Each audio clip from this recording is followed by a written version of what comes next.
G'day folks, welcome to this playthrough of the first year of this 1792 scenario La Patrie en danger. I'm just playing through 3 seasons of this. I'll run through until the spring phase of 1793, at which point I call it quits. So keep that in mind. This is not the full campaign, just the pretty much the first year, covering that initial coalition invasion of France and the French attempts to hold them back.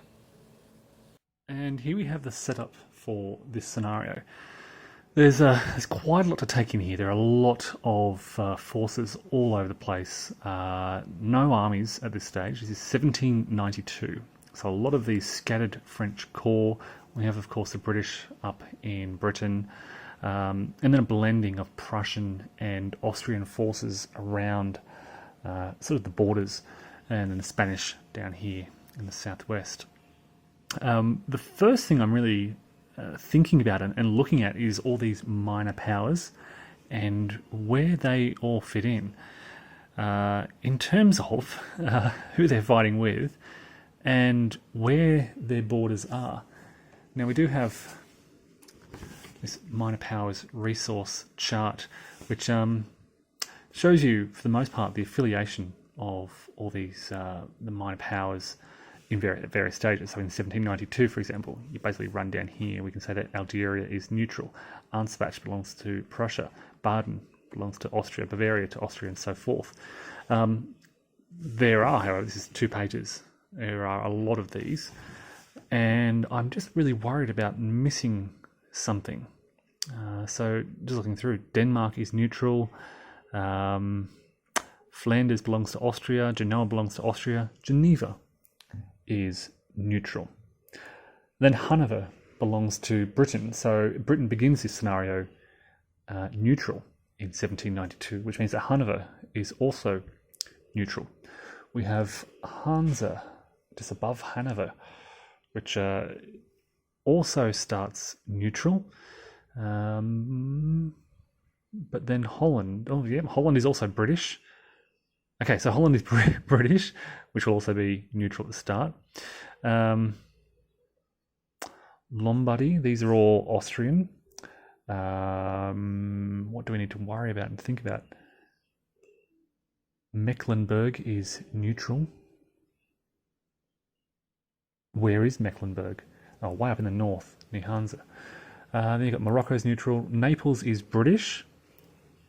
So this is Ferdinand down here and a fleet.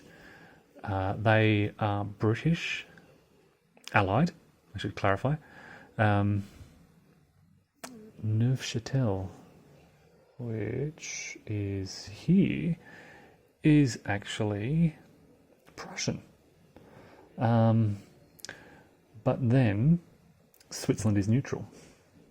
And there's a bridge here connecting them to Baden, which is Austrian. So whilst we've got Prussia and Austria together, it makes it easy to solo. I hope they both stay in the conflict, so I don't have to worry too much about this. Now, you may notice out on the right here, I've put this black line to show pretty much the border of the fighting. Russia and Turkey, the Ottoman Empire, are neutral throughout this entire campaign scenario, so I don't have to worry about them. So I put this big black line there just to kind of show the limits of my concerns. And I'm thinking about maybe doing something similar in a different colour with the neutral powers, just to help me clarify what's going on.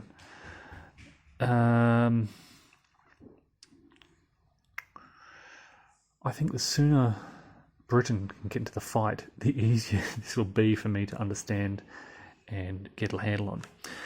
Add to that, we have economic concerns with all of these major and minor powers.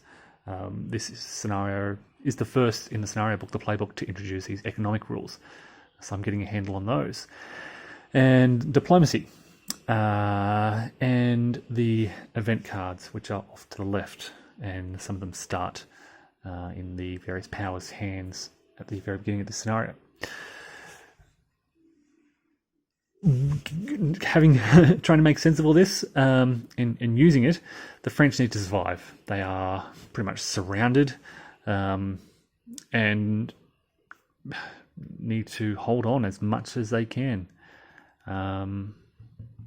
They start off pretty much on par in terms of the quality of their troops until certain events are played. So in 1792, it seems that Prussia and Austria may have a slight advantage. When Britain comes in, that will add to the quantity of those coalition forces. But gradually these French troops will improve their quality by 1793, 1794, they hope, to in effect improve the training and the quality of their troops and expel those inevitable invaders.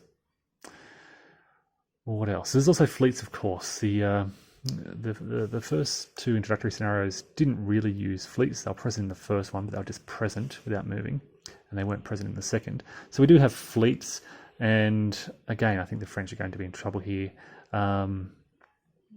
relying for the most part on their land forces rather than naval. And any other considerations that I need to make at this stage? Bonaparte, of course, isn't here yet. The French are pretty much on par in terms of leadership with those coalition leaders. So they're really going to be on the back foot for the first year or two, or even three. And they're hoping they can then start to turn the tide by the mid to late 1790s. I think all that's left to do is play it through and see how it goes. Well, here's the situation midway through the first year of this scenario. It's 1792. I've gone through the summer and autumn seasons, and the short story is things are not looking good for the French. The Prussians and Austrians really consolidated all their forces around this area here. They marched into Lorraine here, and then across this bridge from Baden into Strasbourg. The way they did this was their first move was to attack the French here. The French set up with three forces in this region, and I think it was the Prussians who just marched straight through the middle, trying to divide those forces. They were successful in that combat, caused I think a step loss or two on the French there, and yeah, effectively divided those French forces. So the French, with more Prussians coming from the east, the French decided to pull back and reinforce their hex here. This was a French force. The Austrians also simultaneously invaded from the north and tried to move on Reims with a relatively smaller force. Dumouriez was out here on the left, Lille. The French saw this small force and with their large stack here, kind of seized the opportunity to kind of shift around and attack that weaker force. Unfortunately, combat went very poorly for the French. They became demoralized, lost a lot of steps. Yeah, so the French lost the battle and had to retreat and became demoralized. Dumouriez then saw this reduced Austrian force and marched down to the southeast and very quickly eliminated it, and then moved back up and invaded Flanders. And these two have been sort of just facing each other without doing much. I'll talk about that in a moment. So that eliminated, I guess, one relatively small Austrian force. The demoralized French managed to rally and then pull back to the south. So they're all around this area now. It's a decent stack. They have lost some steps, but they're still a fighting force. But you can see all these are all Prussian and Austrian forces up here, and they're gradually moving through this area. And there's not a lot behind the French front, I guess. There's Dumouriez's force here, this force here, and a small force in Paris with just two-step infantry, two-step militia. They're okay. Down in the south, the French seized initiative first. They outnumbered the Piedmontese, and so they quickly invaded Piedmont and captured Nice through a series of quick sieges. and then held their ground there. The Austrians then responded by moving several forces over the Alps and down across Austria, which made it here quite quickly.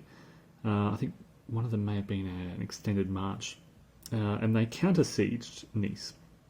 And then more French reinforcements came down. I think this was Montesquieu. He came down from Lyon, picked up some reinforcements in Montpellier, and marched across to counter-siege. His first attempt failed. He had a battle, and I think he lost that, so retreated. A second attempt was, in a subsequent activation, was successful, and he relieved the siege. So the French hold on to Nice, but this is pretty much their only gain thus far. The French, I think, have been far too aggressive. In this scenario, they have a troop modifier, quality modifier of 0. So all the +1s and +2s are basically ignored until they can play a sequence of event cards, of which they played one, the Committee of Public Safety. So they probably should have been avoiding battle and pulling back, which they've kind of done in places. But they've just kind of gambled. Down in the south, Wormser has arrived with a good Austrian force and will certainly give Montesquieu a run for his money. The Piedmontese are also here, and they could potentially cross the Alps towards Lyon and threaten the French interior.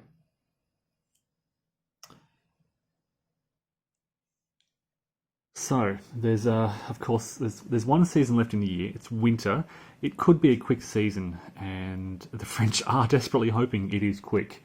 If those Prussians and Austrians can get some activations, well, they could be in Paris by the end of 1792. We will wait and see what happens.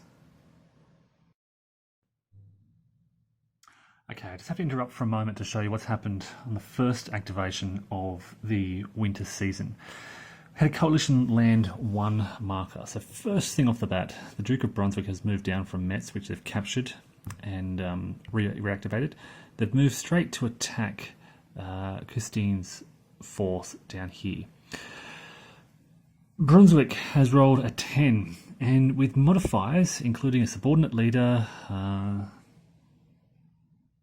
lead combat unit, I think cavalry superiority +2, artillery superiority +2, it brings this total to 17, which causes 5-step losses on the French. That completely wipes out their force in Burgundy. Okay, well, winter came quite quickly after just the one coalition activation marker. During that activation, the coalition pushed through Lorraine, laid siege to Reims, and of course destroyed this French army that was in Dijon, and captured the fortress and reactivated it. So the supply chain continues deeper into France. Look, the French lost, I think, probably their largest army and some of their best leaders in this battle. Just a powerful role from the Duke of Brunswick. A good combination of forces with some good modifiers in that battle pushed it right up the combat results table to a devastating loss on the French. This punches a huge hole, if we can think of it, in the French frontier. There are all these forts, Lyon, but of course Paris is over here with 4 steps of pretty weak infantry and this massive force pushing on. Dumouriez was thinking, I need to get back to Paris, but he didn't get the chance to activate. And down the south, nothing happened around Nice or Genoa. So things not looking good for France, largely due to those early gambles and losses in battle. They should have been more conservative.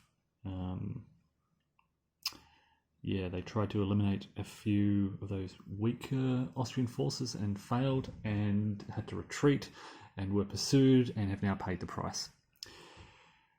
So yes, things not looking good for the French at the end of 1792.